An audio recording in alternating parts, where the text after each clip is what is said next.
Hey guys, Zach here from the Underground Strength Gym, and this message is actually going out to our athletes, to our parents, and I'm always thinking of what's the optimal way to train our athletes. What is the way to get them to peak at the right time, to play the long game so they're not champions, in these youth years only, and then they don't succeed in high school, or maybe they don't want to compete in college because they're tired of the work, they're tired of the sport.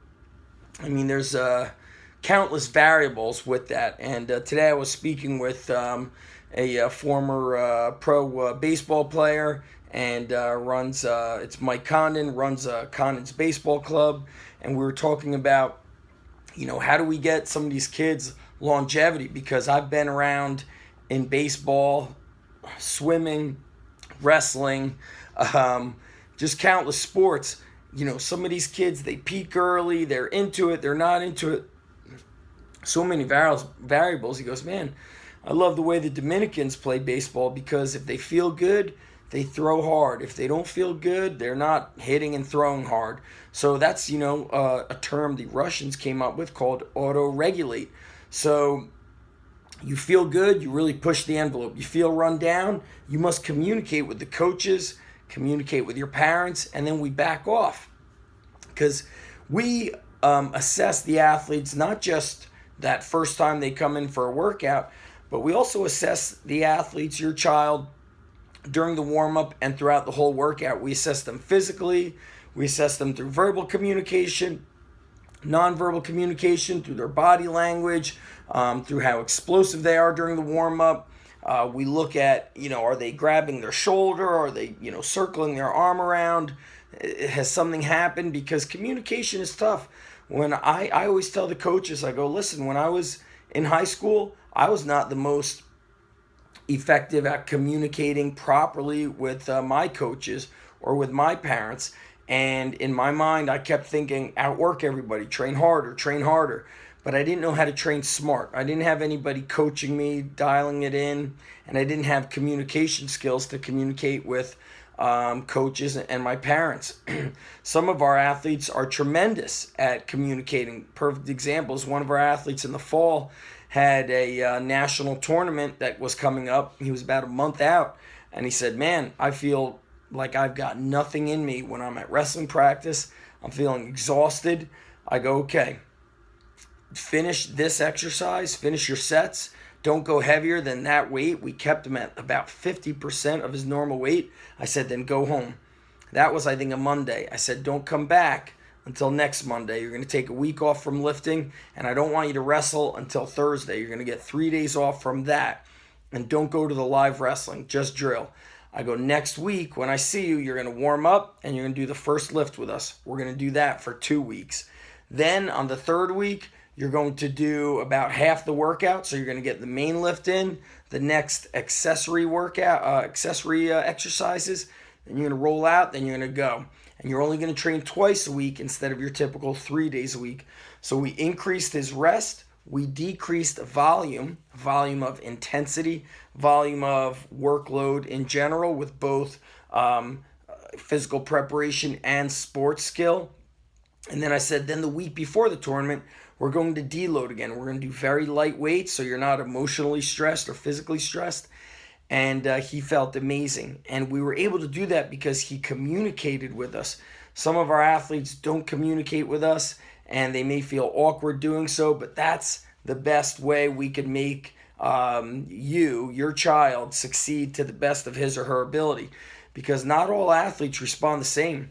Some of them respond to overreaching, meaning they are fatigued, they are run down and tired, but they feel better if they go in and push through it, and then they get a mental charge from it, and the psychological impacts their physical. So there's a science and a psychology behind it, and sometimes the science from the book is not super practical or applicable in the gym, because each and every athlete is unique, as well as their day-to-day experiences in their life and their lifestyle and their family life and their school life and their relationship with their sport coach or sport coaches.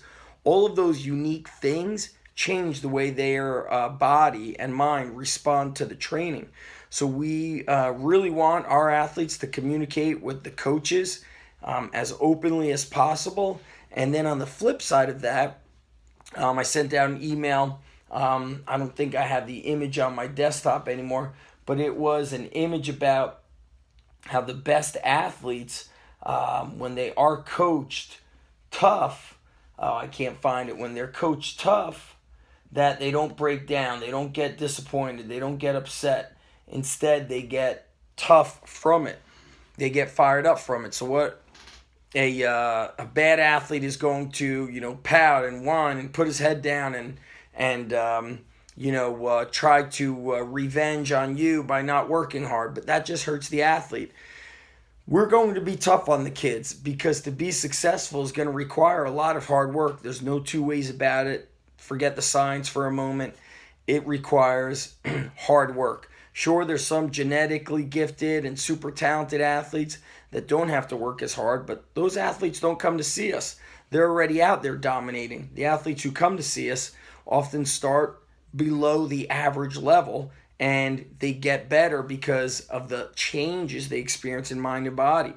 So when we're tough on you, it's because we're tough on you because we love you and because we care, and we need to make you better. And we know that we need you to push through mentally, emotionally, psychologically, physically, and that is part of the training, to be able to handle the stress that comes through the various forms of coaching and training.